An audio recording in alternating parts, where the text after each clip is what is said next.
Coming next, this guy's here all the way from Dayton, Ohio. It's Justin Thompson.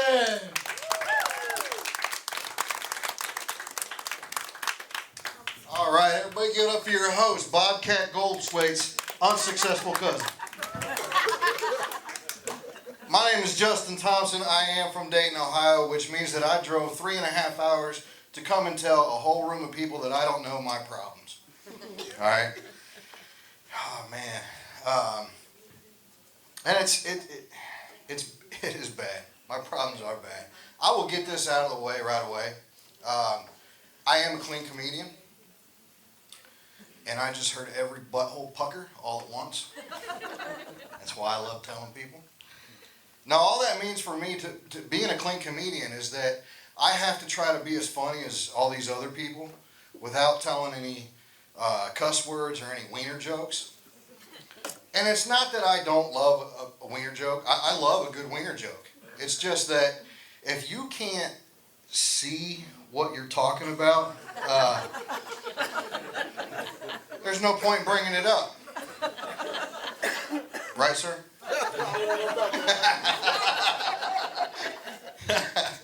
How many parents we got in here? How many parents? Sir, you got, what's your name, sir? Travis. Travis? Travis, you got daughters? Yes. You do? When you have daughters, you do anything for them, right? Yep.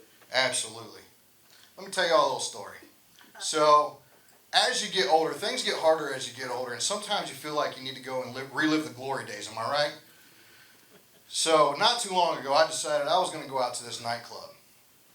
And I actually got kicked out.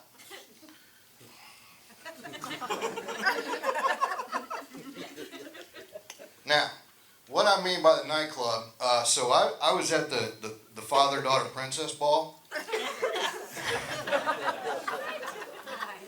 Like I said, you do anything for your daughters. And the father-daughter princess ball, I don't know if you guys have ever been to one. It's the most uncomfortable 2 hours of my life.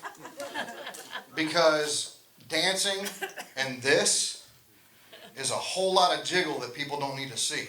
Okay?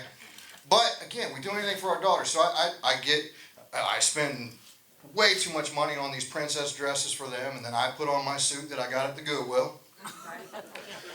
And we go to the princess ball, and it's bad because, you know, we get in there, and where the dancing is, and all the dads are around on the outside there, and all the girls are in the middle dancing, and I was right in the middle of all the girls dancing, and I was in this epic dance battle with this 10-year-old girl, right? And I had just served her the Dougie. When the Frozen song comes on, y'all know the Frozen song, right? So naturally, I start twerking. I'm right there in the middle. I'm out there making my booty clap. And this lady comes up and taps me on the shoulder, and she's like, "Sir, you can't do that here. That's not allowed." Oh, okay, fair enough. So we go outside and go to leave, and we get to the car, and my daughter says, "Dad, I don't think that's what Elsa meant when she said let it go."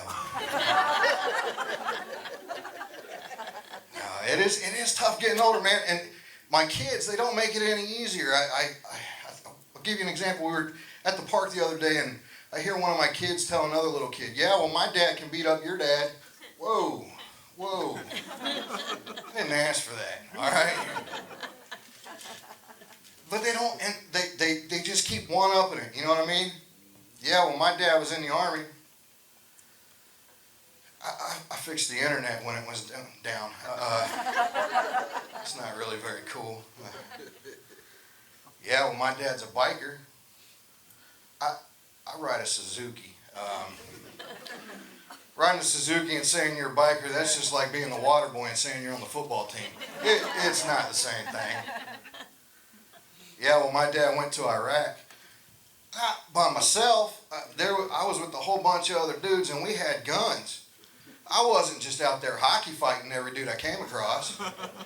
See, what my kids don't understand is that they have this image of me like I'm a big tough guy, and I'm just not. It's if I did go and square up with this other dad, I'm not thinking about how big he is or how tough he is. I'm thinking about how hard am I going to have to kick this guy in the crotch. So when I'm in Iraq, yeah, I was in Iraq. But again, I wasn't out there hockey fighting every dude I came across. I kicked them all in the crotch. And then I fixed their internet. He says, my son comes up to me, he says, Dad, didn't you used to box? No. I know you can't tell it now, but I did used to be a gym rat. I worked out constantly, and I did work out at a boxing gym. It's not the same thing. It's not. We were out, the first time I went in there, coach says, all right, we're going to start you out on the jump rope. I just want you to jump rope for 3 minutes. I said, man, I haven't jumped rope since I was a little kid. He said, it's the same thing. Just do it like you do when you was little. Okay. Little Sally Jeffrey. Oh, that's not what you meant? Back. The closest thing I did to actually get to box was they did have me go in and spar with another guy. And we get in there, we get in the ring, I got my headgear on, I'm all gloved up, and we're circling around the ring. And we get to the center of the ring, and we're toe to toe, and he cocks back, and I kicked him in the crotch. Down he went. I was asked to never come back, which was odd to me because I felt like I won. I don't know. Hey, that's my time. I'm Justin Thompson again from Dayton, Ohio. You guys have been awesome. Give it up for your host coming back up. Give it up for Justin Thompson, everybody. He's a crotch kicker. Clap or he'll kick you in the crotch. Come on.